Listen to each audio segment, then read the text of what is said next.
my friend. I'm so excited to come here and talk to you about something I think a lot of people struggle with, but don't really know what to do about that. And it's really how to start a sexual experience.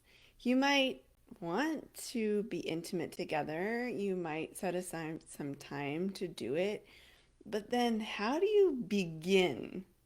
It can feel really awkward and uncomfortable because nobody has taught us how to do it. So, I want to talk about my favorite ways to begin a sexual experience and ways that I have found the women that I work with really enjoy.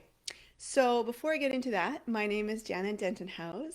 I am a sex coach for women married to men who don't want or enjoy sex very much. And if that's you, then welcome to my world. It's great to be here with you. I will try to talk about sex in a way that doesn't make you feel uncomfortable or icky or weird or any of that, although our culture basically dictates that it will feel that way at some point. So, this will be really quick. I just want to share my favorite ways of getting into the swing of things. So, the first off is eating, having some food, and making sure, you're welcome, Maureen, making sure that you do not have low blood sugar because you want to go into the experience with everything you need. And part of that is making sure that you can overcome some moments of needing reset or moments of frustration or moments of tricky communication. And so you want to have all of your resources there. So having some food and drinking some water. You do not want to be dehydrated. It just comes down to practicalities. I like to make sure we're clean. So a good shower and brushing your teeth and cleaning up so that you aren't worried about smelling or having mouth odor. What's that called? Bad breath. And also that your partner is nice and fresh as well. We're talking about bodies, and bodies can have lots of fun smells, and we want to make sure that we highlight the good ones. So, showering. I don't particularly like showering together before a sexual experience, but afterwards, I enjoy. I love to talk, and what I find is the women I work with have been told so often that talking and touching shouldn't go hand in hand.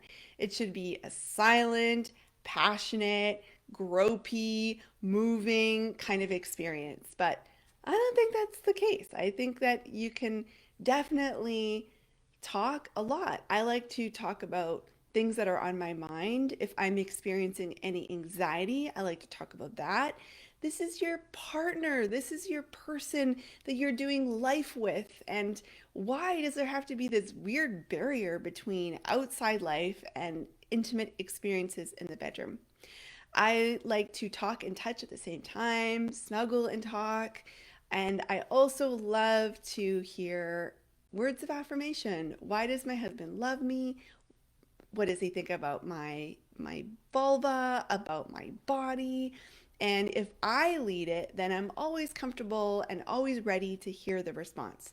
So if he's like, "You're so beautiful, you're so sensual," and I'm not ready for that, it's not a turn on. So I like to be in control and asking the questions. And I encourage you to do that as well as too. So, what do you love about me? Why do you think I'm so great? Do you think I'm successful? Are you proud of me? Am I important in your life? Do you value me? Are you excited to be on a team with me? Those kind of things. Oh, just so, so good to start off the experience. And lastly, this is something that I have been learning more about and I'm sharing with the women in the Wanting It More program right now is around setting an intention for your experience. And I love being intentional because if not, we slip so quickly into having the intention that the world puts on the sexual experience, which is orgasm and penetration. But I do not think that a great sexual experience just is those two things. That's absolutely ridiculous. So, our last sexual experience, we set the intention of just being together. Just being together. How infrequently are we just together? Usually, you're separate doing your own work or taking care of the kids, taking turns taking care of the kids. One person's off shopping, one person's at home.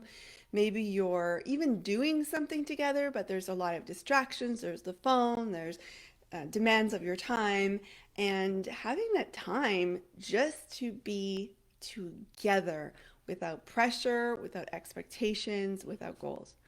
So, again, some options for you when you want to start the sexual experience are making sure you have enough food and water. Just get really practical. Another practical thing is just showering, brushing your teeth, getting prepared, wearing something that feels so good for you, not performative, but around pleasure. So, maybe if you tried to squeeze into some scratchy lingerie in the past, you realize, well, actually, I don't really like that. And that's more about a performance, but really great sex is not about how it looks, it's about how it feels. So maybe some soft cotton, or maybe a robe, or maybe just being naked, talking and touching at the same time. You do not have to be anybody else other than yourself in a sexual experience. So you get to be you fully with your concerns and worries and excitements and curiosities and things you want to talk about. So go ahead and talk about them. Ask for words of affirmations, words of encouragement, loving, kind, sweet words. Talk about big picture, how you feel about each other. Talk about what you're proud of each other for. Talk about what you are excited about the future together. This is an opportunity to celebrate just the big picture, lovey dovey, wonderful stuff of your relationship. And lastly, setting an intention for your experience, whether that's just being together like ours was last time, whether that's to experience pleasure, whether that's to explore how sexuality can be feel very sacred and special in a relationship, whether that's to have an orgasm. I mean, if that's your intention, just say it out loud and then everybody know what's going on. So I encourage you to try a few of these. Let me know down below or wherever you get this what your favorite way is to start the sexual experience in a way that it feels honoring and special and takes care of those practical necessities. Okay, I'll talk to you later.